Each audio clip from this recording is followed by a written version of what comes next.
Hello, is anyone around?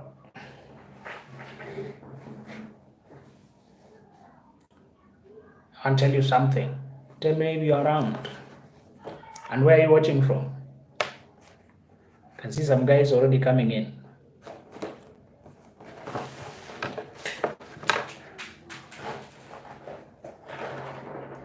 Where are you watching from? South Africa. Magoto. Moshoesh. Mogoto. Thank you. Magoto. A nice name, eh? Where are you watching from?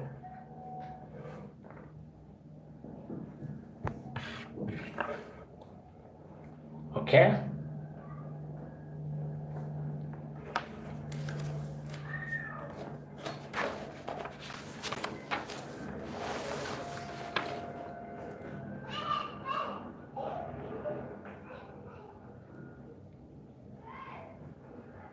Tell me where you're watching from.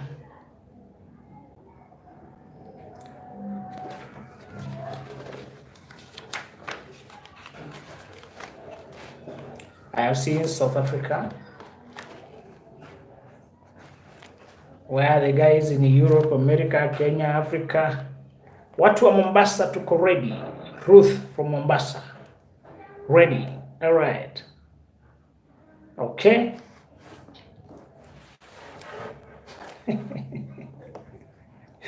So today I've received, today alone, apart from other days, several questions of ladies explaining how the connection was wonderful. And this narrative, we'll hear it from many places. Our connection was wonderful. It was magical. There was chemistry. We were doing well, talking about future, discussing where we're going together, And then you imagine you found the one. Your stars aligned. The hand of destiny. One lady told me, I thought the hand of destiny was upon us. I believed it. Until we had sex. And then the interest sagged. He was no longer as excited. I was the one now to call, and he wouldn't respond as quickly. He wouldn't get back as quickly. He wouldn't pick calls. He started having excuses not to talk to me. He started avoiding me. And the ladies were not even mentioning sex. It was me asking it because I can sense the undercurrent. She's explaining the surface. But being experienced, I know the roots. That's why I said I must warn you. People think having sex when you're already genuine in love with a person, it's no big deal. We are already in love. We are planning our future. We are as good as one. Anyway, we'll have a future together. That is the language. That is the thinking. We're even getting to know each other better. We are strengthening our connection.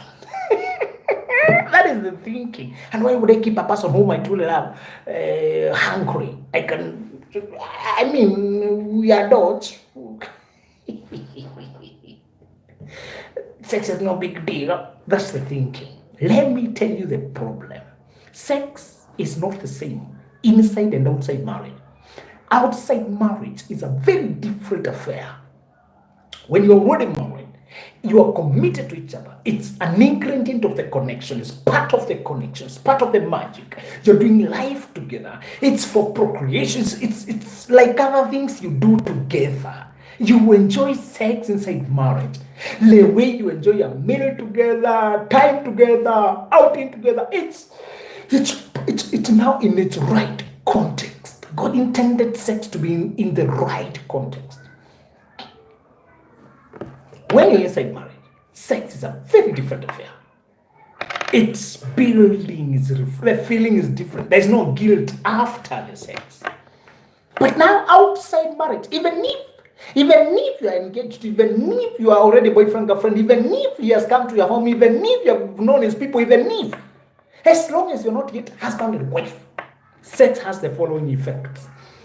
It feels like your partners in crime. The chemistry is very high because it's like you're stealing it. But after you've done it, it's always accompanied with guilt and awkward feeling. That awkward feeling is one reason men take off. It's a very bad feeling. Very bad. Because it was motivated by lust. You had to compromise principles to do it. You know both of you are doing something you're not supposed to be doing, but you justify it in your head. You justify it like there's no much difference. One problem is the guilt, the embarrassment, the awkwardness that comes after it. That's one reason the man leaves. He doesn't want to face that again. Or if he comes back, he's coming back only for it. Once you start having sex before marriage, it takes a center stage. You're no longer going out there to enjoy the environment, or you must facilitate it every so often.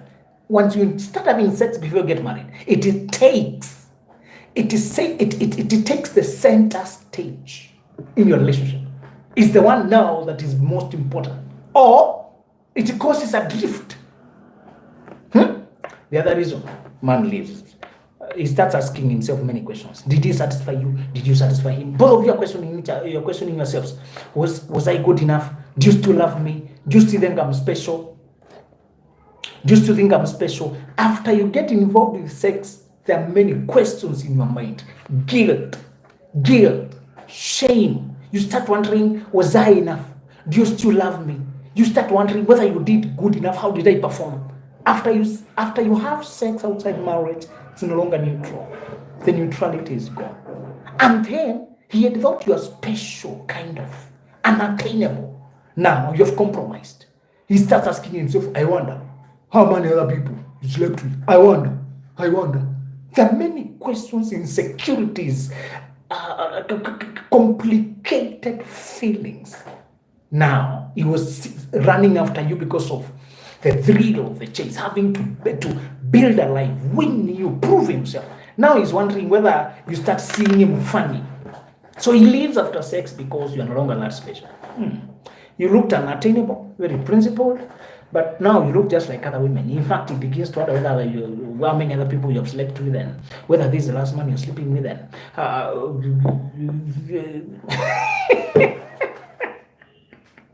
He can't tell you this, but they go through his head. Now, on your part, you begin to think, now, am I still special? The atmosphere between two people after premarital sex is no longer the same. It's not the same anymore. Things change. The chemistry shifts. Okay, there are people who have had sex before and went on to get married, but I must still tell you, the environment is not the same. Because you know he has the capacity to have sex outside marriage. The thought crosses you. It can make you very insecure. Even if he was Christian, but he still had sex when he was Christian. The only safeguard is however much you think you love each other, keep sex out of it until marriage. The benefits far outweigh. And I don't want to mention about pregnancy, baby daddy, baby mama, and the complications that come when you have sex outside marriage. That's my recommendation, folks.